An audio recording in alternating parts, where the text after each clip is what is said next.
Namaste and good evening all. I was asked to do a reading on Swami Sivananda. So let's go ahead and connect with his energy this evening and see what flows.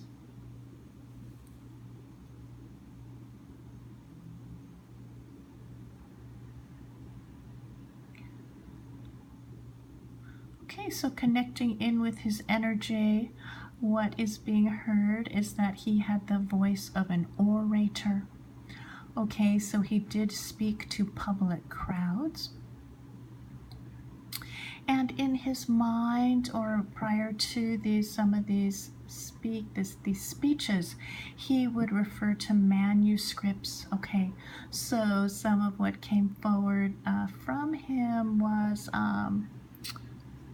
intellect. Okay, intellectual knowledge.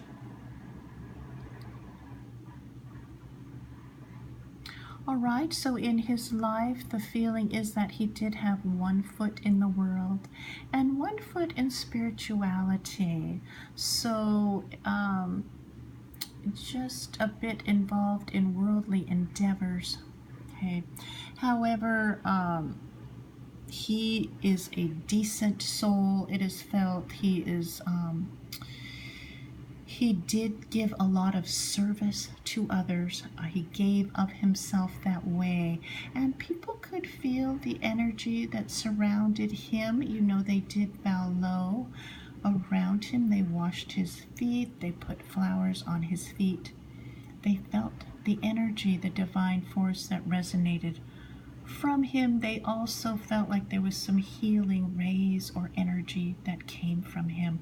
However, this one still did have vasanas and tendencies in there that were not completely cleared away.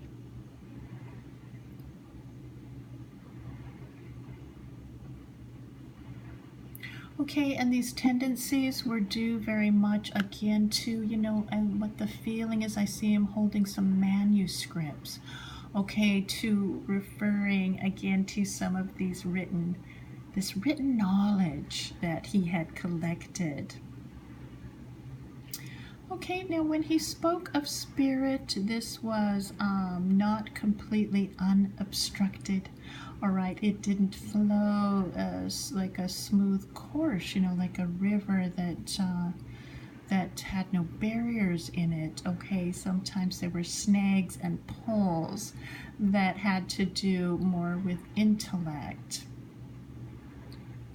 Okay, so this is part of what's coming around Swami Sivananda while he was in body.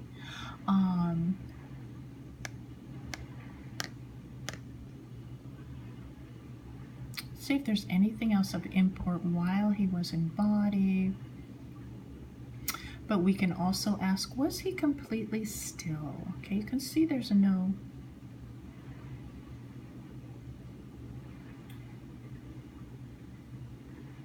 All right, so let's move forward into his consciousness now.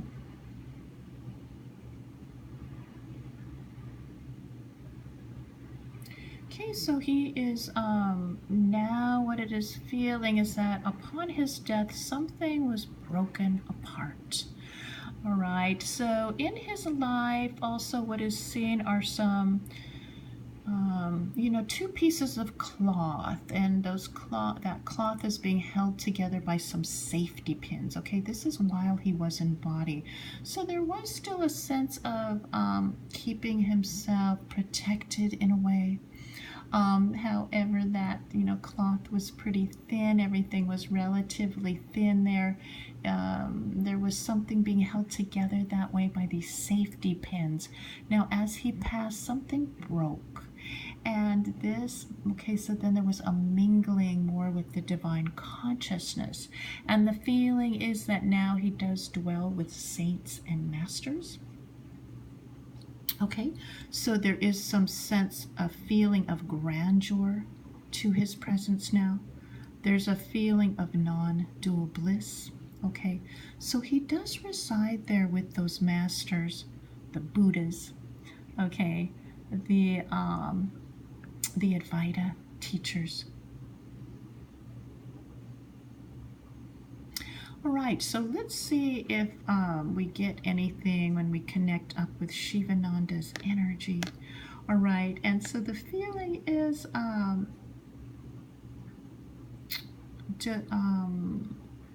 okay, what I'm hearing is don't have patience, okay, and what that means is there's an urgency to live within love and light. There's an urgency about it. So don't think you have all the time in the world. You know, use your time wisely and don't spend it on dwelling on, you know, again, the word or the feeling is misdeeds, okay, so, or missteps, okay, off the right track, off the path, as this will really take precious time away. Okay, because here where life dwells in non-dual bliss, there are no worries, there are no fears, there is nothing to attract. The word would be negativity or darkness. There's nothing that attracts that, okay, because there isn't anything that it can cling to. It falls off like Teflon, you know, if you're cooking, you know, those things just slide right off, okay? It can't attach or have any hooks here. So please, people, know this is the reality of the Master's heart, and don't let your mind slip from this course.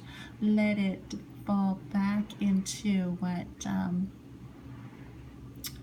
is perfect, okay, in your soul, okay, the nectar. And you know, you see that drop that again goes into the ocean and evaporates. There, it's gone. And yet this universal love, okay, this universal bliss is really what is really coming very strongly, is that love is so rich. It's like a vast, it's like a bottomless well, okay, when it is universal. All right, so that means it's not held within containers. Okay, so he does rest there with the masters now and the saints. Okay, so the feeling is write this down on your heart. Write it down. Keep going. Don't stop. Okay. Om Shanti. All right, thank you for tuning in. Bye now.